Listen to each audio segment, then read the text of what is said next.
Hello everyone. আজি আমি পঢ়িম combination of thin lenses in contact. Topic to যোৱাৰ আগতে আমি combination of thin lenses মানে নো কি হেটো অলপ বুজি লম। মানে combination of thin lenses মানে কি এখন সিঙ্গল লেন্স না থাকে আত আমি লেন্স বিলাক কি কৰি দিম একেলগ কৰি দিম কম্বাইন কৰি দিম। এতিয়া কম্বাইন কৰাৰ দুটা ওয়ে আছে। আমি কম্বাইন কৰোতে কন্টাক্টৰ ৰাখি পিনে কম্বাইন কৰিব পাৰো মানে এখন এই দুখন লেন্স ধৰি লোৱা এই দুখন কন্টাক্টত আছে এনেকে কম্বাইন কৰিব পাৰো বা তেহেতৰ মাজত এটা গ্যাপ ৰাখি পিনে আমি তেহেতক কম্বাইন কৰিব পাৰো। আজি আমি কোনটো পঢ়িম আমি তেহেতক কম্বাইন কৰিম দুখন থিন লেন্সক ইন কন্টাক্টৰ ৰাখি পিনে দুইখন একেলগৰে ৰাখি পিনে কম্বাইন কৰিম। এতিয়া এই কম্বাইন কৰি দিলেনো আমাৰ লাভ হ'ব কি মানে কম্বিনেশন অফ থিন লেন্সেস কৰিলে আমাৰ কি লাভ হ'ব সো কি লাভ হ'ব ইয়াৰ পৰা যে তোমালোকে জানা যে সিঙ্গল লেন্স ইউজ কৰিলে আমি কিছুমান এভাৰিয়েশনস পাওঁ মানে ডিফেক্টস কিছুমান পাওঁ যেনেকৈ স্ফেৰিকেল এভাৰিয়েশন কমেটিক এভাৰিয়েশন তো আমি এই যদি থিন লেন্সেছৰ যদি কম্বিনেশন যদি ইউজ কৰোঁ তেনেহলে সেই ডিফেক্টস বিলাক মিনিমাইজ হৈ যায় আৰু যেটো ইমেজ পাওঁ ইমেজটো ম্যাগনিফাই কৰিব কাৰণে আমি থিন লেন্সেছৰ কম্বিনেশনসটো ইউজ কৰিব পাৰোঁ বা তাৰ ইমেজটো শাৰ্পনেছটো বঢ়াবৰ কাৰণে বা তাক আমি ফাইনালি যেটো ইমেজ পাম সেইটো ইৰেক্ট কৰিব কাৰণে আমি কি কৰিব পাৰো কম্বিনেশন অফ থিন লেন্সেস ইউজ কৰিব পাৰো ঠিক আছে এই কম্বিনেশন বিলাক ক্যামেৰা মাইক্ৰোস্কোপ টেলিস্কোপ হেবিলাকত ইউজ কৰা হয় হ'ব এতিয়া আমি তেনেখলে যাওঁ যে কম্বিনেশন অফ থিন লেন্সেস ইন কন্টাক্টত ষ্টাডি কৰিব যাওঁ ইয়াত আমি কিছুমান ইকুৱেশ্যন ডিৰাইভ কৰিম হেবিলাক আমি গম পাম এতিয়া লৈ ললো মই কনভেক্সৰ কাৰণে কৰিব গৈ আছো সাপোজ কনভেক্স লেন্স আমি কম্বাইন কৰিম আৰু দুখন কনভেক্স লেন্স মই ইয়াত ড্ৰ কৰিছো আৰু দুইখন কনভেক্স লেন্স কন্টাক্টত আছে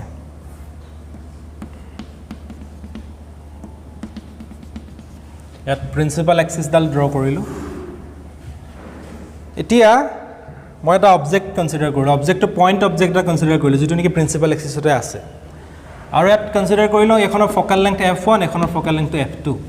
লেন্স কিখনৰ এতিয়া ইয়াৰ পৰা এই অবজেক্টৰ পৰা এডাল ৰে এফলে গৈছে অপটিক্যাল সেন্টাৰৰ মাজেদি গৈছে এই ৰেডাল এনেকে সিধা যাবগৈ ষ্ট্ৰেট যাবগৈ আৰু এই ৰেডাল চোৱা এই ৰেডাল গৈছে এই ৰেডাল কি হ'ব এতিয়া প্ৰথমতে আমি ইনিশিয়ালি আমি এজিউম কৰিম যে এই যিখন সেকেন্ড লেন্স আছে সেকেন্ড লেন্সখন ইয়াত নাই বুলি তোমালোকে ইমাজিন কৰা যদি সেকেন্ড লেন্সখন ইয়াত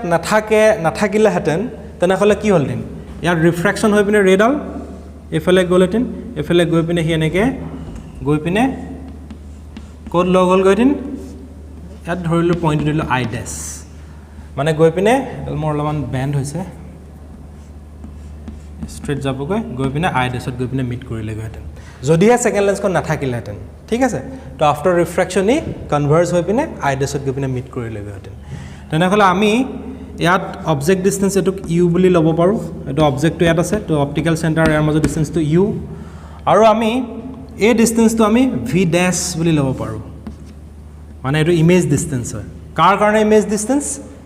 ফাৰ্স্ট লেন্সখনৰ কাৰণে ইয়াত সেকেন্ড লেন্সখন নাই বুলি ধৰি আছো দেই তো ফাৰ্স্ট লেন্সৰ কাৰণে ইমেজ ডিসটেন্সটো হ'ব ভি ড্যাশ ইয়ালৈকে বুজি আছা এতিয়া সেকেন্ড লেন্সখন লৈ আহি যোৱা এটা সেকেন্ড লেন্সখন আছে বুলি কনসিডাৰ কৰা সেকেন্ড লেন্সখনত কি হ'ব এটা চোৱা এই সেকেন্ড লেন্সখনত আকৌ এবাৰ ৰিফ্ৰেকশন হ'ব নহয় এ দেখো ই যে কনভাৰ্জ কৰিছিল ফাৰ্স্ট লেন্সখনে এতিয়া এ যেটো ৰেড আহি আছে এই ৰেটো ই আকৌ কনভাৰ্জ কৰিব নহয় এটা ষ্ট্ৰেট যাবগৈ জানো না যায় নহয় একচুয়ালি যাবগৈ কেনেকে এনেকে যাবগৈ ই কি কৰিলে ৰেডাল আকৌ এবাৰ কনভাৰ্জ কৰি দিলে এই সেকেন্ড লেন্সখনে আকৌ কনভাৰ্জ কৰি দিলে মানে ইয়াটো এবাৰ ৰিফ্ৰেকশন হল ইয়াটো এবাৰ ৰিফ্ৰেকশন হল দুবাৰ ৰিফ্ৰেকশন হৈছে তো আমি ধৰি ললো এটো ভি নহয় সৰি তো আই বুলি ধৰিছো এই পইণ্টটো আই বুলি ধৰিলো আৰু এটোকে আমি কি লিখিম ভি এটো হল যেটো ফাইনাল ইমেজ ডিসটেন্স এটো ফাইনাল ইমেজটো কোড ফৰ্ম হল আইত ফৰ্ম হল যদি সেকেন্ড লেন্সখন যদি নাথাকিলেহেতেন ইমেজটো ফৰ্ম হল দিন আই ডেছত কিন্তু দুইখন কম্বাইন কৰি যদি আমি কনসিডাৰ কৰো দুইখন একেলগতে আছে বুলি যদি কনসিডাৰ কৰো আৰু দুইখন লেন্সে ফাইনাল ইমেজটো কোড ফৰ্ম কৰিলে আইত ফৰ্ম কৰিলে আৰু তাকে আমি ডিসটেন্সটো লিখিছো ভি বুলি ভি টো হৈছে ফাইনাল ইমেজ ডিসটেন্স ভি ডেশ টো হৈছে ফাৰ্স্ট লেন্সখনৰ কাৰণে ইমেজ ডিসটেন্স বুজি আছা ইয়ালৈকে ঠিক আছে এতিয়া আমি লেন্স ফৰ্মুলা ইউজ কৰিম প্ৰথমতে ফাৰ্স্ট লেন্সখনৰ কাৰণে কৰো ফাৰ্স্ট লেন্সখনৰ কাৰণে আমি থিন লেন্স ফৰ্মুলাটো লিখিম ফাৰ্স্ট লেন্সখনৰ কাৰণে ইমেজ টু কোড ফৰ্ম হল ইমেজ ইজ এট আই ডেশত ফৰ্ম হল তো আমাৰ থিন লেন্স ফৰ্মুলাটো কি আছিল 1/f = 1/v - 1/u হয় না কিন্তু ইয়াত চোৱাচোন 1 by f ৰ ঠাইত কি লিখিম ফাৰ্স্ট লেন্সখনৰ কাৰণে কৰি আছো 1 by f1 লিখিম ফাৰ্স্ট লেন্সখনৰ ফ'কেল লেংথ f1 হয় তো ইয়াত আমি v ফাৰ্স্ট লেন্সখনৰ কাৰণে ইমেজ ডিসটেন্স কিমান v ড্যাশ হয় ন i ড্যাশতে ইমেজ ফৰ্ম হৈছে তো v নিলিখ ইয়াত কি লিখিম v ড্যাশ লিখিম আৰু অবজেক্ট ডিসটেন্স কি হয় u এ হয় তো এটো লিখিম এটো হল ফাৰ্স্ট লেন্সখনৰ কাৰণে তো ইকুৱেশ্যন নম্বৰ 1 বুজি আছে ইয়ালৈকে এতিয়া আমি সেকেন্ড লেন্সখন লৈ যাওঁ সেকেন্ড লেন্সখনৰ কাৰণে ফৰ্মুলাটো কি হ'ব বাৰু সেকেন্ড লেন্সখনৰ কাৰণে ইমেজটো ক'ত ফৰ্ম হৈছে i ত ফৰ্ম হৈছে তেনেহ'লে তাৰ কাৰণে ফৰ্মুলাটো কি হ'ব 1 by f2 equals to 1 by v minus 1 by u লিখিব লাগে 1 by v হ'ব ইয়াত কাৰণ ইমেজ ডিসটেন্সটো ইয়াত v আছে minus 1 by u মানে কি অবজেক্ট ডিসটেন্স এতিয়া এটো অলপমান ভালকে চাবা দেই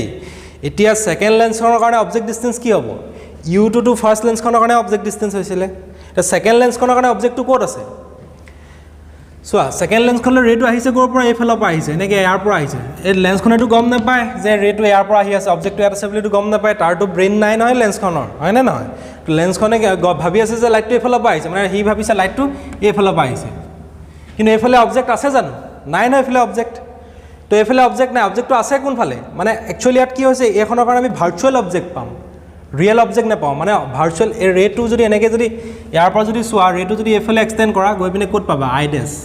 মানে এই আই ডেছটোৱে এই সেকেন্ড লেন্সখনৰ কাৰণে ভাৰ্চুৱেল অবজেক্টৰ কাম কৰিব ৰিয়েল অবজেক্ট নহয় দেই ভাৰ্চুৱেল অবজেক্ট কাৰণ আমি যদি এইফালে যদি চাওঁ এইফালেতো একো নাই এইফালে অবজেক্ট নাই কোনো আৰু এইফালে যদি চাওঁ দেখিলোঁ যে আই ডেছ আছে তো এই আই ডেছটোৱে কি কৰিব এই সেকেন্ড লেন্সখনৰ কাৰণে ভাৰ্চুৱেল অবজেক্টৰ কাম কৰিব ভালকৈ কথাটো মন দি চাবা দেই ইয়াত কি কৈছোঁ মই এতিয়া তেনেহ'লে যদি আই ডেছটোৱে যদি ভাৰ্চুৱেল অবজেক্টৰ কাম কৰে তেনেহ'লে এই সেকেন্ড লেন্সখনৰ কাৰণে হাৰিটো কি হ'ব অবজেক্ট ডিসটেন্স কি ল'ম আমি ভি ড্যাশ ল'ব লাগিব তো ভি ড্যাশ আমি ইয়াত লিখিম তো ভি ড্যাশটো হ'ল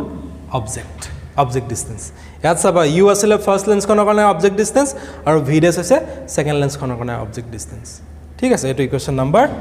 2 এতিয়া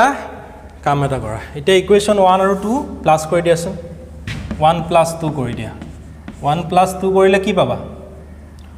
1 plus 2 কৰিলে কি পাবা লেফট হ্যান্ড সাইডে আছে 1 by f1 plus 1 by f2 equals to এফালে যদি প্লাস কৰা এটো ক্যান্সেল যাব হ্যাঁ এটো ক্যান্সেল যাব থাকিব কি 1 by v dash ক্যান্সেল যাব থাকিব 1 by v minus 1 by u পাবা তো ইকুৱেশ্যন নম্বৰ 3 হল বুজিলা এতিয়া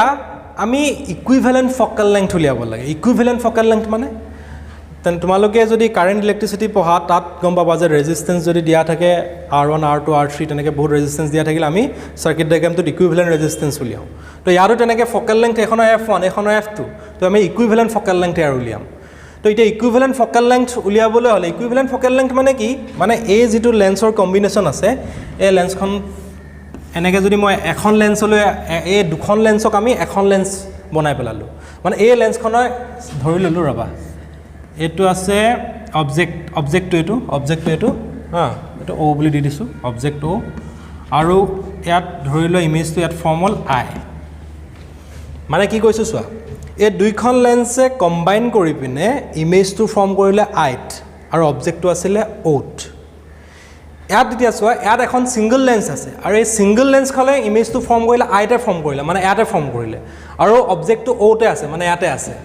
মানে এই দুখন লেন্সে একেলগ হৈ পিনে যেটো কাম কৰিলে এই লেন্সখনে অকলে হেতু কাম কৰিলে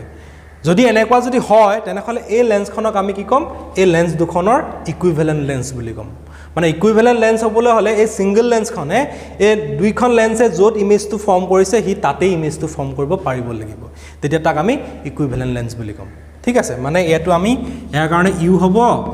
লাগিব আৰু এটো ভি হ'ব লাগিব হয় না এই গুটে ইয়াত যদি সোয়া অবজেক্ট ডিসটেন্স টু ইউ আৰু ইমেজ ডিসটেন্স টু কি ফাইনাল ইমেজ ডিসটেন্স ভি হয় তো ইয়াতো কি হ'ব ইউ আৰু ভি হ'ব object distance u image distance v হয় এতিয়া এই ইকুইভ্যালেন্ট যিখন লেন্স আছে এই ইকুইভ্যালেন্ট লেন্সৰ ফকাল লেংথটো মানে ইকুইভ্যালেন্ট যেটো ফকাল লেংথ হ'ব ইকুইভ্যালেন্ট ফকাল লেংথটো যদি আমি f বুলি যদি কনসিডাৰ কৰো যদি f বুলি যদি কনসিডাৰ কৰো তেনেহলে ইয়াৰ কাৰণে থিন লেন্স ফৰ্মুলাটো কি হ'ব যদি f বুলি কনসিডাৰ কৰিলে থিন লেন্স ফৰ্মুলাটো ইয়াৰ কাৰণে কি হ'ব 1 by f equals to 1/v minus 1/u লিখিব লাগিব পাৰিম আমি এটো কাৰ কাৰণে ইকুইভ্যালেন্ট ফকাল লেংথ ইকুইভ্যালেন্ট ফকাল লেংথ চাবা দে মন কৰিবা মানে এইখন লেন্সৰ কাৰণে কৈছো যিখন লেন্স নেকি এই দুখনৰ কম্পাৰেবল মানে এই দুখনে যি কৰিলে হি অকলে কৰিলে তো 1/f = ইয়াত v হয় এটো u হয় তো 1/v minus 1/u থিন লেন্স ফৰ্মুলা দিটো হ'ব হল বুজিলা ইয়াত তোমালোকে লিখিব লাগিব যে if f is the equivalent focal length of the lens then we may write 1/f = 1/v minus 1/u ঠিক আছে এতিয়া from 3 and 4 কি পালা from 3 and 4 কি লিখিব পাৰিম চোৱাচোন ইয়াত যদি সোয়া ইয়াৰ ৰাইট হ্যান্ড সাইড কিটা ইকুয়াল হয় 3 আৰু 4 ৰাইট হ্যান্ড সাইড কিটা ইকুয়াল মানে তোমালোকে লিখিব পাৰিবা 1/f = 1/f1 plus 1/f2 এটো হৈছে ইকুয়েশন ফৰ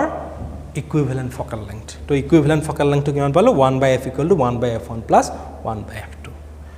বুজিলা এতিয়া ইয়াৰ পৰা যদি ইকুইভ্যালেন্ট পাৱাৰটো যদি উলিয়াবলৈ কয় ইকুইভ্যালেন্ট পাৱাৰ কেনেকৈ উলিয়াবা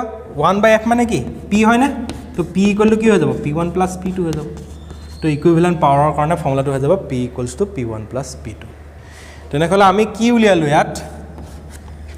আমি পঢ়িছিলো যে কম্বিনেশন অফ থিন লেন্সেস ইন কন্টাক্ট এই দুখন লেন্স আছিল কন্টাক্টত আছিল কম্বাইন কৰি বিনা লৈছিলো আৰু তাৰ আমি এই কম্বিনেশনটোৰ ইকুইভ্যালেন্ট ফকাল লেংথ আৰু ইকুইভ্যালেন্ট পাৱাৰৰ এক্সপ্ৰেশন ফাইন্ড আউট কৰিলো এটুকে উলিয়াবলৈ আহে এক্সামত দেই এই কম্বিনেশনটোৰ ইকুইভ্যালেন্ট ফকাল লেংথ আৰু ইকুইভ্যালেন্ট পাৱাৰ উলিয়াবলৈ আহে বুজিলা আলৈকে এতিয়া আমি দুখন লেন্স লৈছিলো এতিয়া যদি আৰু বেছি 3-4 খন বা 5 খন বা 10 খন যদি লেন্স যদি থাকে তেনেহলে ফৰ্মুলাটো কি হ'ব তেতিয়া একো নাই ইয়াত ফৰ্মুলাটো এফালে তোমালোকে এফালে বহাই দিলে হৈ গ'ল আৰু 1/f3